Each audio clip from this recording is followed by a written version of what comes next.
Drage kolegice i kolege, nastavljamo sa predavanjem pod nazivom Kompatibilnost rukometa na pijesku sa tehničko-taktičkim značajkama dvoranskog rukometa. Predavanje će održati gospodin Davor Rokavec.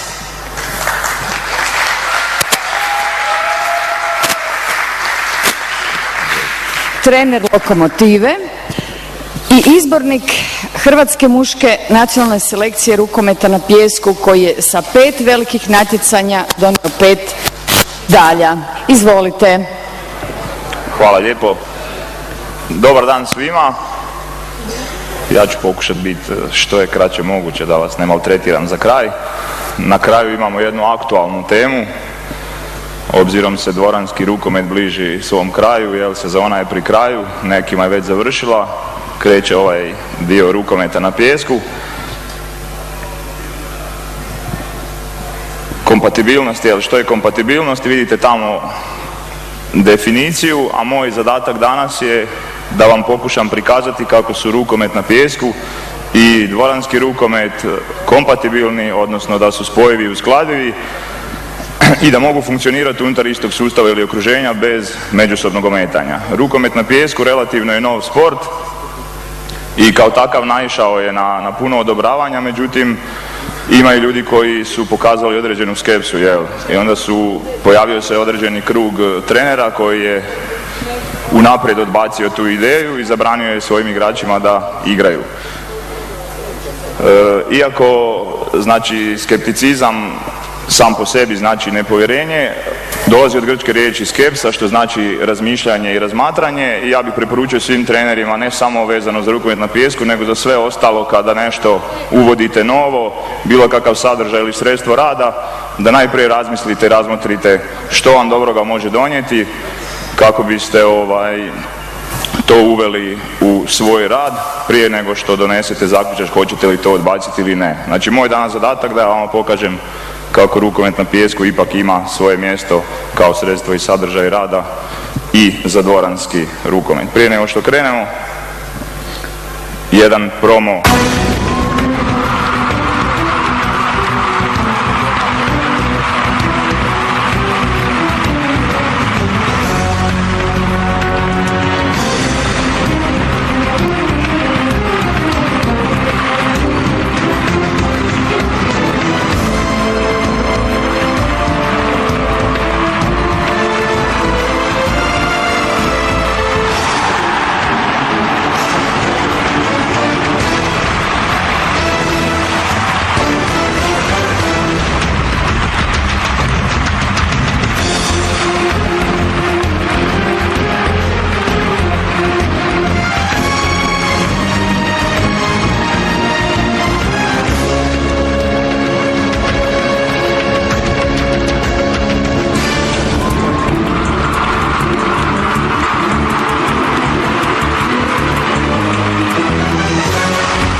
Grunden til at jeg spiller strandhåndbold, det er fordi, at man kan lave de spektakulære mål, og samtidig så er du på stranden og kan nyde det gode vejr.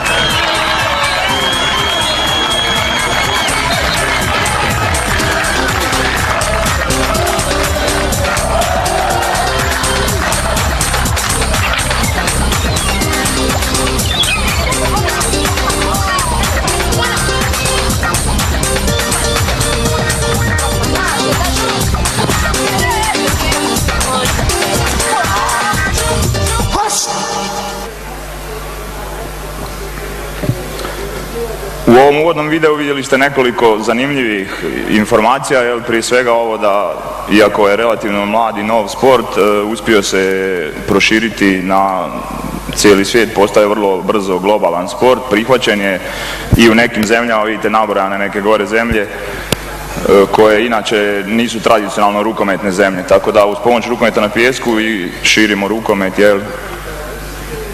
na cijelu zemlju. Oni skeptični treneri imaju i razmišljanje na način da je rukomet na pijesku zapravo rezerviran samo za rukometaše i igrače koji se bave nekakvim nižim ligama, niže razredne bi ja tako rekao rukometaše, međutim vidite ovdje da to nije istina. U videu ste vidjeli izjavu Hansa Lindberga, čovjek je lud za rukometa na pijesku, pogledajte, znači u sezoni 2012-2013 čovjek je bio najbolji strelac Lige prvaka, bio je najbolji strelac Bundeslige, u 2013. na svjetskom prvenstvu u Španjolskoj izabran je u All-Star tim kao najbolje desno krilo. Rekli biste kad je završio sa sezonom da mu je dosta svega, da mora na remont, a on je išao na pripreme sa danskom reprezentacijom rukometa na pijesku i s njima osvojio broncu u Randersu u Danskoj. Uz njega vidite još čitav tamo niz, ja sam izostavio dosta tih imena, stavio sam samo nekakve najpoznatije ili one koji su trenutno aktualni, recimo ovaj Juan Antonio Vázquez Diz, trenutno je prvi strijelac sa Sobal lige, a stalno nastupa za španjolsku reprezentaciju rukometa na pijesku. Ili ovaj posljednji Mabruk, čovjek koji je 2014. u kraj 7. mjeseca osvojio sa katarskom reprezentacijom broncu na svjetskom prvenstvu u Brazilu, rukometu na pijesku. Nakon par mjeseci s Valerom Riverom osvojio je srebro u Katru na isto tako svjetskom prvenstvu. Idemo dalje. Ovo je sad dosta zanimljivo, dosta bitna informacija. To dobro slušajte svi koji se bavite, odnosno koji radite s mlađim dobnim kategorijama.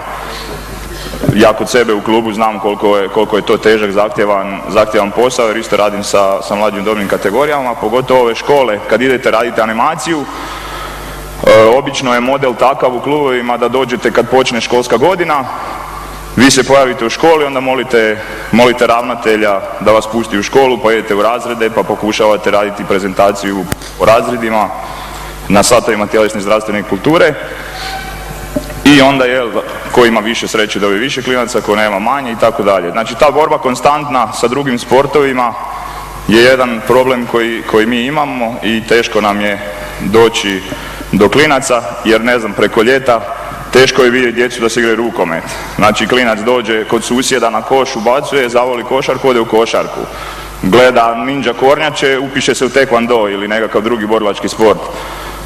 Hakla nogomet na livadi, ode u nogomet. I onda, nažalost, mi kad dođemo u škole i roditelji su se već organizirali, upisali su djecu na engleski, na glazbeni, dobijete možda malo pregrub izraz, ostatke ostataka. Teško dobivamo kvalitetnu, talentiranu djecu. Molite Boga da zamrze nekakav drugi sport da bi došli nama. Španjolci su obrnuli proces razmišljanja i filozofije animacije i oni su napravili sljedeće. Ušli su u škole pred kraj školske godine. Na način, znači, završavaju sezone u svim sportovima, završavaju te nekakve stvari, engleski, glazbeni i tako dalje, tečajevi gitare, i onda dođu u školu i predlože im rukomet na pijesku. Vidjet ćete na sljedećem videu koji ću pustiti koliko klinci uživaju u pijesku. Znači, ne postoji bolja animacija od lopte. Nijedan čovjek neće animirati dijete koliko će ga animirati lopta. Kad tome dodate pijesak, kad dodate lijepo vrijeme, ne postoji bolja situacija za animaciju djece. I što oni naprave? Puste djecu da se igraju rukomet na pijesku, puste ih cijelo ljeto da se tim bave, uživaju u tome, igraju se, i onda kad krene škola kažu im: slušajte, ako hoćete to nastaviti, prebacujemo se u dvoranu. I rezultati prema njihovim tim istraživanjima su odlični. Kud su dobili puno više klinaca, tu su dobili puno kvalitetnijih klinaca. Evo ovdje vidite video koji je sniman prije nepunih 15 dana za 1. maj. Održan je turnir na zagrebačkom Jarunu. Klinci iz Zagreba i okolice, čak mislim da je bilo iz Gospića djece koje su došla. Totalno uživanje. Vrijeme, mislim da je bilo 12 do 15 stupnjeva. Hladno puše vjetar, mislite da su primijetili. Nijedan klinac nije skužio da je bilo hladno. Koga god da pitaš, sve je savršeno. Nema loših uvjeta, sve je super. Oni se igraju, uživaju, bacaju se po pijesku. Ne znam je li postoji osoba koja može bolje animirati nego kad ih ovako pustiš da se igraju. Još smo uključili malo i nekakve poznate sportaše i sportašice iz Lokomotive i iz Zagreba koji su im pomogli da se još više animiraju. Bilo je tu i golova zanimljivih, akcija dobrih, svega. Uglavnom svela se priča na to da je totalna uživancija i klinci jedva čekaju da se nastavi tim baviti. Znači dobro razmislite ko ima priliku, ko ima mogućnosti, ko ima uvjete, pokušajte možda promijeniti filozofiju razmišljanja, način razmišljanja kako i zašto. Idemo dalje da se malo ubrzamo.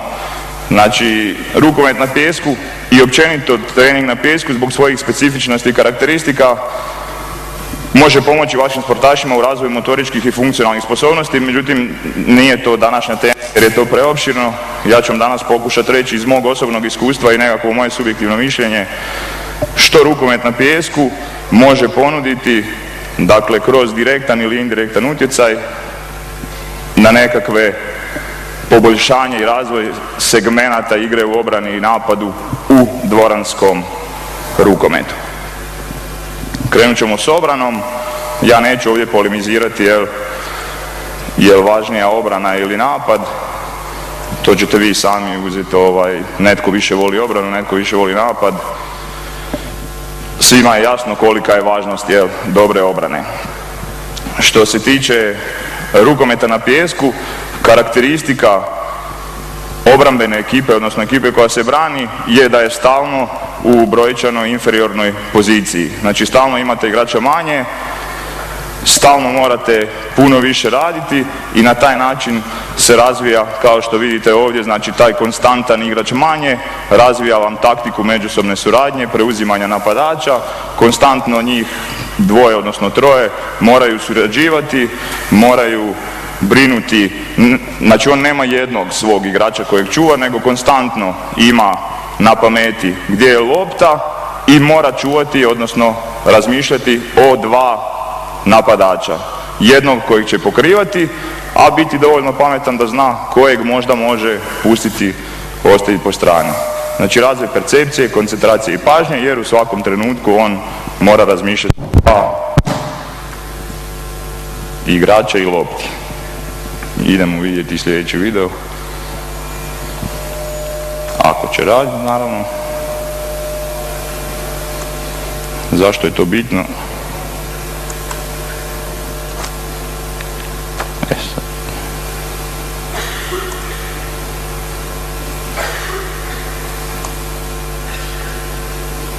Ajmo, Saša, upadaj. Aha, radi video.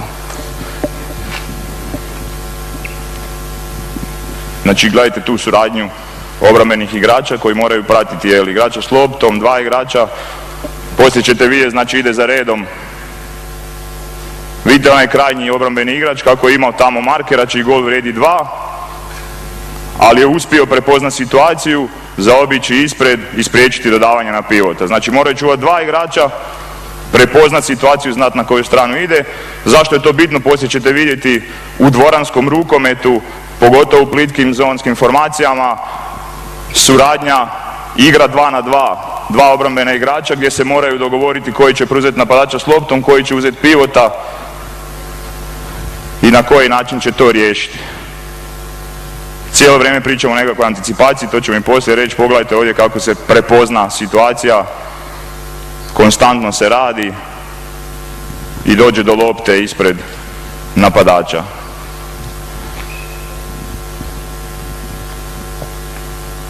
Znači pogledajte krajnjeg desnog obrambenog igrača, on mora čuvati krilo i pivota i prepozna situaciju gdje će srednji igrač baciti loptu. Kome će od njih dvojice baciti loptu, mora biti spreman i za jednu i na drugu stranu. Dogovor, preuzimanje, suradnja, sve ono što vam treba u dvoranskom rukometu, naročito kažem u situacijama 2 na 2 gdje morate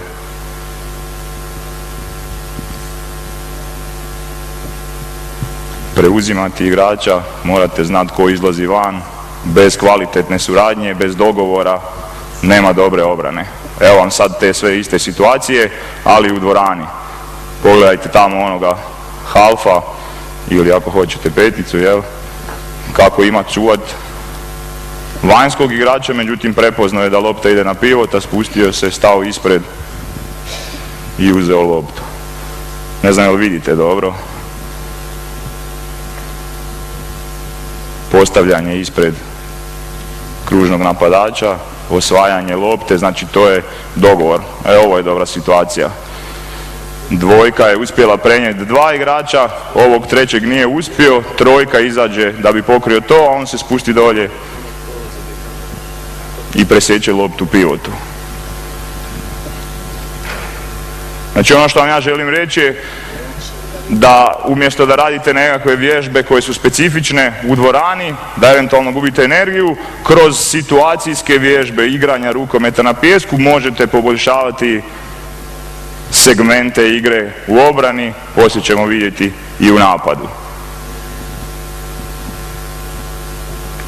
Uvijek mislim da se svi slažemo, uvijek je bolje taj situacijski segment, jer kroz igru vi ne možete predvidjeti situacije koje će se dogoditi, a oni moraju na različite situacije različito reagirati.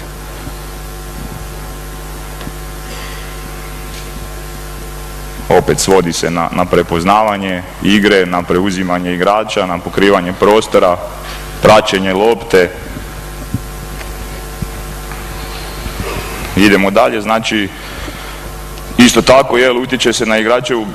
Slušam predavanja, u sva 3 dana provlači se ovaj tu pojam anticipacija, znači čitanje igre. Modern rukomet ili modern rukometaš, odnosno rukometašica, svodi se upravo na to. Ko je karakterno čvrst i stabilan i ko ima te kognitivne sposobnosti bolje da može čitati igru, prepoznati situaciju, on je bolji igrač. Kad su svi podjednako visoki, jaki, brzi, onda vam je glava ono što vam odlučuje, segmenti u igri, detalji. Kad igrač prepozna što se događa i uspije ukrasti loptu, znači presjeći loptu ili iznuditi prekršaj u napadu, to je jedan segment igre više i dobijate kvalitetnijeg igrača. A upravo u rukometu na pijesku, zbog te brojčane inferiornosti, razvijate taj segment anticipacije, predviđanja igre koja vam treba poslije u dvoranskom rukometu. Ne znam ko prati ženski rukomet, vidjeli ste, ako ste gledali finale Lige prvaka prošli tjedan, budućnost maksimalna dominacija, protiv Larvika u prvom poluvremenu 4 ili 5 lopti su dobili na faulu napadu, na iznuđenje prekršaju napadu, jer su digli tu obranu na još jednu razinu više, budući da igračice, osim što su agresivne, počele su, kvalitetne su u tom segmentu anticipacije, predviđanja, situacija, procjene. Evo vidite tamo taj krajnji igrač u obrani, sad je opet krenuo je čuvat pivota, međutim prepoznao je isto situaciju, znači pročito je što će ovaj dodavač napraviti i uspio je presjeći dodavanje, postići laki gol. U dvorani je to kontra, ovdje je, obzirom je kraći teren i događaju se izmjene obrana napad, šut na nekakav prazan gol. Ili ova situacija gdje se krajnji igrač povlači da bi pomogao svom centralnom, međutim prepoznaje da lopta ide dalje, uspijeva presjeći loptu. Sve su to detalji i sitnice koji vam daju jednu kvalitetu, jednu razinu više igraču koji takve stvari posjeduje, koji može dovoljno kvalitetno prepoznati situaciju, postaviti se na vrijeme i evo izaći recimo ovako, postaviti faul u napadu. Znači zahtjeva puno kretanja, zahtjeva puno razmišljanja i konstantnu koncentraciju. Vi u obrani, u rukometu na pijesku ne možete se opustiti. Stalno čuvaš dva igrača, moraš pratiti gdje je lopta, stalno se moraš kretati. U dvorani, ne znam, napad se događa na jednoj strani, a onaj tamo bek spava, priča s publikom, gleda na klupu ili pije vode, a ovdje ga učite da je on konstantno oprezan, da je konstantno pažljiv, da razvija taj segment Pogledajte ovo kako dobro prepoznavanje i postavljanje, čitanje igre. I sad to su vam situacije koje evo u dvorani rezultiraju nekakvim lakim pogodcima koji ekipu koja to ostvaruje daje veliku psihološku prednost, a dotuče ovu ekipu koja gubi loptu i prima takve golove. Meni se nažalost to jučer dogodilo u prvom poluvremenu. U nekakvih 6 do 8 situacija. I onda jednostavno ekipa potone jer ono što ste si zamislili ne ide vam dobro, budući ovi protivnici to dosta dobro odrađuju, čitaju igru. Evo, ovo je ništa drugo nego tipičan primjer dobrog čitanja igre i prepoznavanja, pravovremenog izlaska.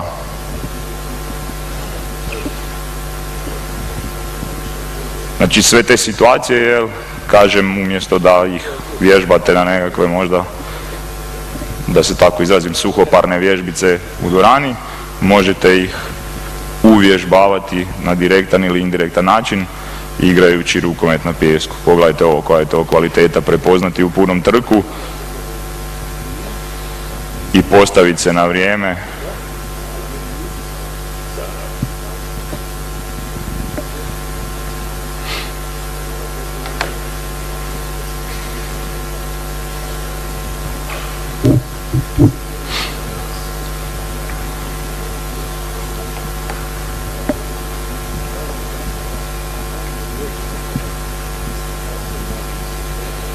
I sad sljedeći segment je suradnja obrane s vratarom. U rukometu na pijesku to je izuzetno naglašeno jer obzirom je i nema kontakta i igrač je manje, onda ta suradnja igrači i vratari mora biti gotovo savršena. U dvoranskom rukometu, ne znam, recimo naša rukometna reprezentacija dok je igrala takozvanu blokersku obranu, onda je to trebalo odlično iskombinirati.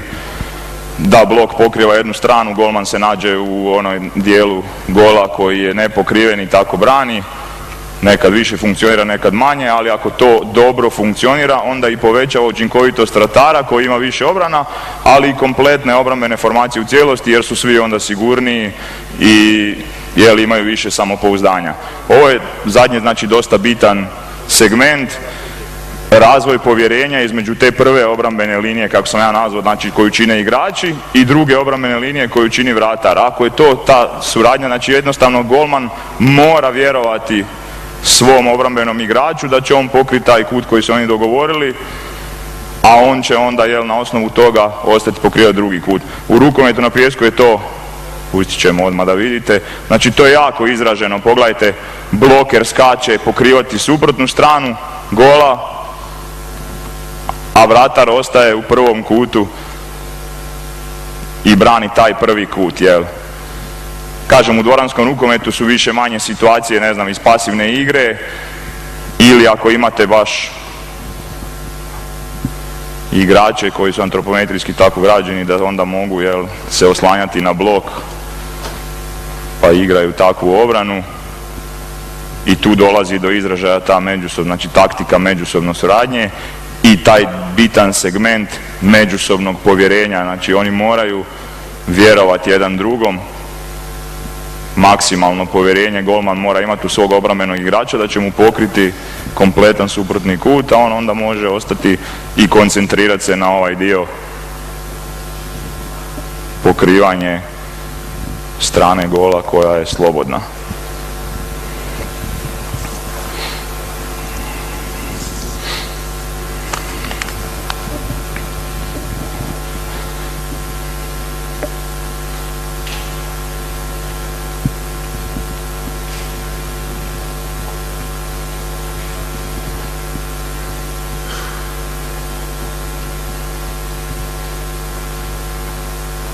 Ovdje ima jedna zanimljiva situacija, znači još jedan dodatni nivo i segment, znači još jedna dodatna razina u suradnji obrambenih igrača i vratara. Ovdje, ako ste primijetili, centralni igrač u obrani je taj koji će skakati u blok i pokrivati, a ovaj krajnji ide samo skratiti kut krilu. On se sad nada da nema nikoga, onda dođe sa sredine, zamrači mu put. I sad u dvorani otprilike našao sam nekakve situacije gdje obrambeni igrači svojim blokom pokrivaju određeni dio, vratar ostaje u onom segmentu koji blok nije pokrio. Olakšavaju njemu posao, znači dolazi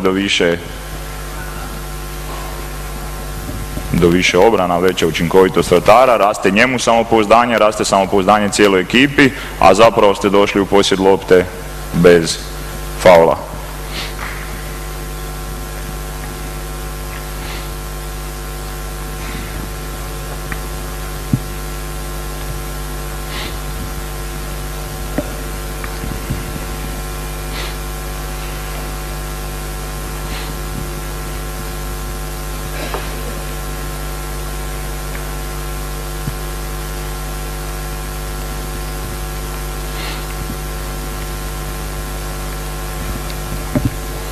Vratar kao vrlo bitan dio obrambene priče. Moderni rukomet zahtijeva što je više tranzicije, bolje, znači i polukontre i kontre i brzi centar, gotovo svaka ekipa to sad igra, to više nije nikakvo iznenađenje, nikakva novost, a rukomet na pijesku kao takav upravo to potiče. Kao prvo, pravilo da njegov pogodak vrijedi 2 boda je nešto što ga potiče da ide na šut s gola na gol u situaciji kad se odnosno napadačka ekipa kad je izgubila loptu i mijenja se. Postoji jedan određeni period, trenutak kada je kao prvo gol prazan, a i nema obrane, tako da taj dijelić sekunde on može iskoristiti šutem s gola na gol ili dodavanjem svom napadaču koji je isto tako ušao na izmjenu i najisturenije. Cilj cijele priče je dakle uvesti što je brže moguće loptu u igru, a time razvijamo preciznost, brzinu reakcije, te samopouzdanje i sigurnost tom vrataru za kasnije bacanje kontri ili izvođenje brzog centra u dvoranskom rukometu. Isto tako mu razvijate automatizam za to, jer ima dosta golmana koji su navikli, ne znam, da zabije se gol, onda on maše rukama, ko je kriv, zašto je kriv, pa dok nađe loptu, čekaju, zaspali su na centru, više ne znaju šta bi. Kroz rukomet na pijesku nema takvih priča, odmah se traži lopta da se uvede što je prije moguće u igru. I ako primijetite dimenzije terena rukometa za pijesku, dužina igrališta je 27 metara, što znači da kad on šutira s gola na gol, evo sad ćete vidjeti tu situaciju, to je na nekakvih 25-26 metara, a to vam je točno otprilike udaljenost kad baca u kontru u dvorani. Dakle, čak i udaljenost je više manje jednaka, a kad uvodi brzu loptu na nekakvu kontru, onda se to događa na nekakvih 17-18 metara, a to vam je upravo izvođenje brzog centra. Pivot koji trči izvest loptu, nalazi se negdje blizu centra ili na centru, ako je na nekih 4 metra, znači nekih 17-18 ili koliko već metara, evo gledajte.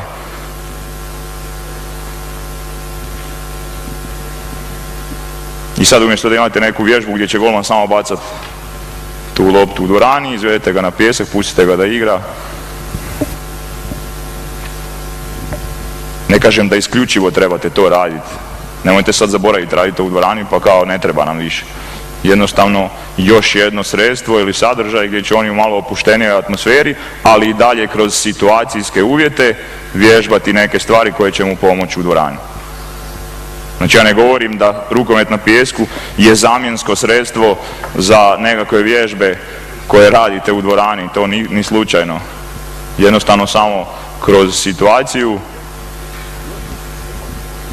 da možete pomoći svojim igračima da malo u opuštenijem izdanju, atmosferi, ipak vježbaju neke elemente koji će im biti bitni u dvorani. Evo vidite kontra, taman nekakvih, ono što smo pričali, 25-27 metara, a to je njemu šut s gola na gol u rukometu na pijesku. Prelazimo na napad. Što se napada tiče, vidite ovaj prvi dio, nemogućnost vođenja lopte. Kad god nekom spomenete, čuj rukomet na pijesku, prvo šta je to, drugo, pa kako oni tamo vode loptu? A nikako. I sad malo razmišljate i kažete, pa dobro, to je poprilično veliki hendikep.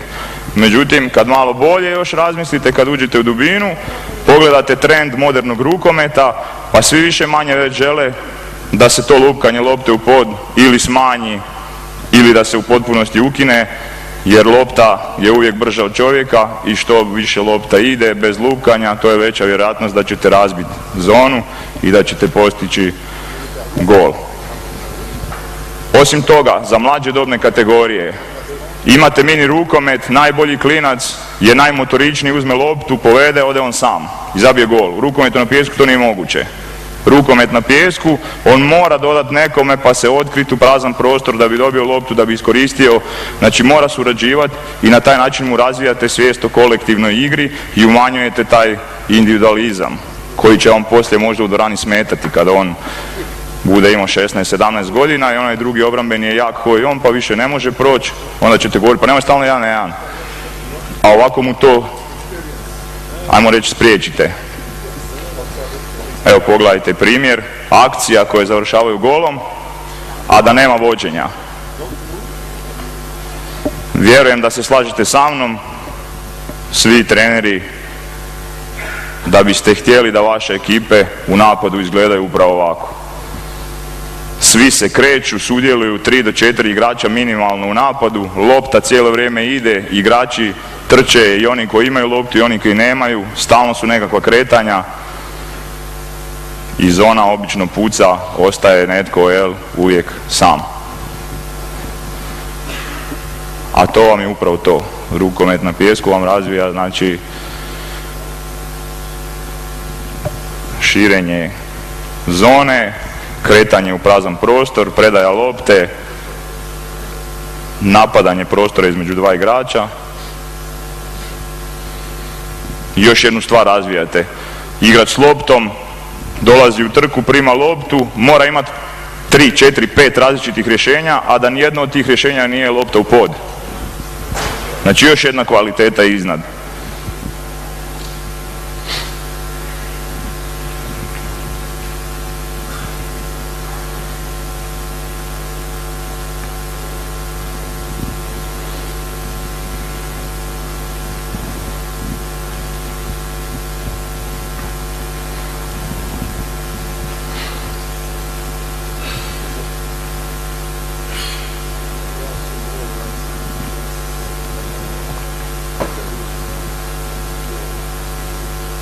Ovo je, mislim, prva akcija u cijelom videu koja ima kontakta s podlogom, ali nije vođenje, nego je dodavanje od poda.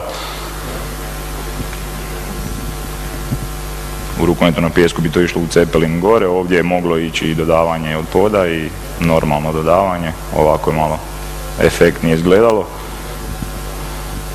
Ali mislim da ste shvatili bit, nema vođenja, jer svakim vašim vođenjem obrambena ekipa dobija djelić vremena da se postavi i da stigne i onda nema tog viška koji ste htjeli stvoriti. Isto tako, u sva 3 dana predavanja provlači se upravo ova riječ timing ili pravovremenost.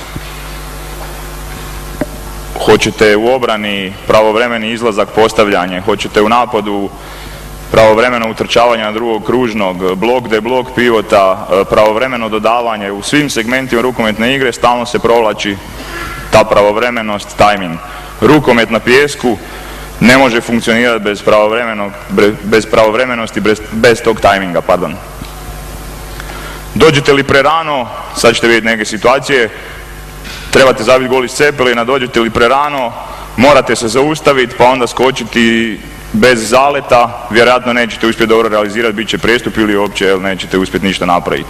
A ako dođete prekasno, lopta je već otišla, ne možete zabiti gol ili opet kažem prestup ili nešto, znači mora biti savršen tajming, savršena pravovremenost da bi to moglo funkcionirati, da bi napad mogao biti uspješan. Znači pogledajte, i jedno i drugo krilo kreću istovremeno sa srednjim i pivot je spreman za skok.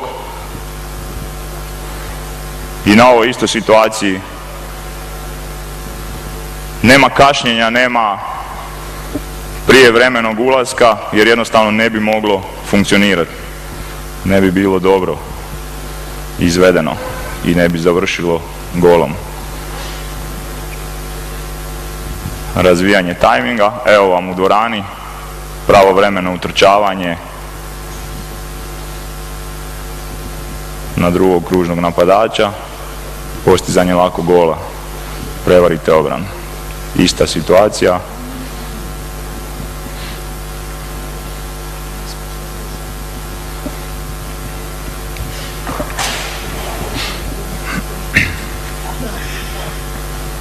Ovdje pivot procijeni na vrijeme da su oba izašla igrača van, spusti se, isto tako pravovremeno dodavanje koje završi golom. Evo ga klasični primjer pravog kružnog napadača, blok, deblok, da je prerano izašao iz bloka, obrambeni bi ga povukao za sobom, da je prekasno, ovaj bi već produžio loptu dalje i ne bi bilo ništa od gola, ovako savršen tajming. Evo pred kraj, znači rukomet na pijesku, sam po sebi suština rukometa na pijesku je spektakl, spektakularne akcije. Što je više tih nekakvih akcija da dižu publiku na noge, to je bolje svima. Mislim da to treba imati i u dvoranskom rukometu, da je to zanimljivo iz jednostavnog razloga što ta, vidite ovdje, zaigranost, igranje rukometa je jedna dodatna dimenzija više u napadu koja vam može donijeti prevagu u situacijama kada nekakva šablonizirana rješenja više ne prolaze. Kad vas pročitaju, obzirom se sad sve snima i analize se rade, onda ta nekakva pozitivna improvizacija, evo vam primjer našeg Ivana Balića, hrvatske reprezentacije, čovjek koji je znao naći rješenja koja nitko živ nije mogao predvidjeti. Znači dobili smo u reprezentaciji jednu dimenziju više jer smo imali taj vic, tu kreativnost, tu pozitivnu improvizaciju. I mislim da u radu i s mlađim dobnim kategorijama i u seniorskim uzrastima ne trebate sputavati pokušaje dodavanja iza leđa, preko ramena, iza glave, jednostavno pustite ih da se naviknu, da se oslobode, jer to nekad može biti sasvim dobro i kvalitetno rješenje. Modern rukomet je došao do te razine da sad vidjet ćete da se zone razbijaju i takvim nekakvim rješenjima.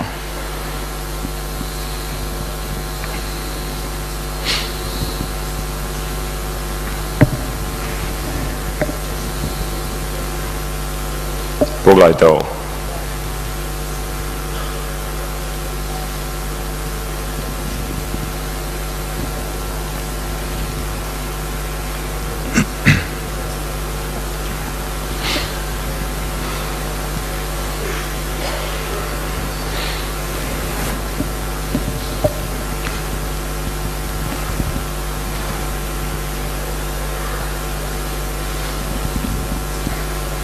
Ovo sam stavio, nije nužno rješenje, ali nešto što diže publiku na noge, pa s vremena na vrijeme treba imati i takve akcije.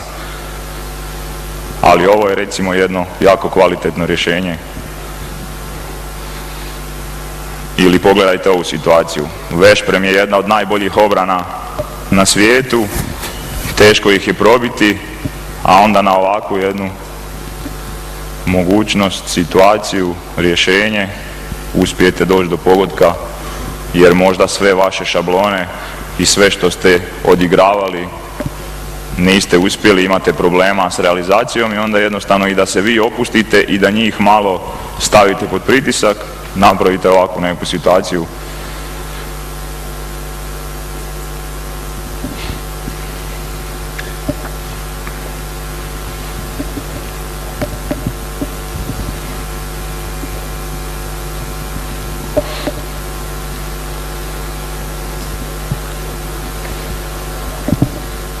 Evo sve što sam dakle ispredavao svede se na to da je rukomet na pijesku pokazao da ima svakako svoje mjesto kao sredstvo i sadržaj, dakle za kvalitetnu pripremu vaših igrača u dvoranskom rukometu, kako u kondicijskom smislu koji danas nismo obrađivali, tako i u ovom tehničko-taktičkom smislu, neovisno dakle o dobi, jer mogu se baviti tim i najmanji uzrasti, spolu ili kvalitativnom kvalitativnom rangu. Prije nego što se zahvalim vama na pažnji, htio bih se zahvaliti ljudima iz Seha lige i društvu iz Akademskog kluba rukometa na pijesku Detono koji su mi pomogli u slaganju ovih videoklipova.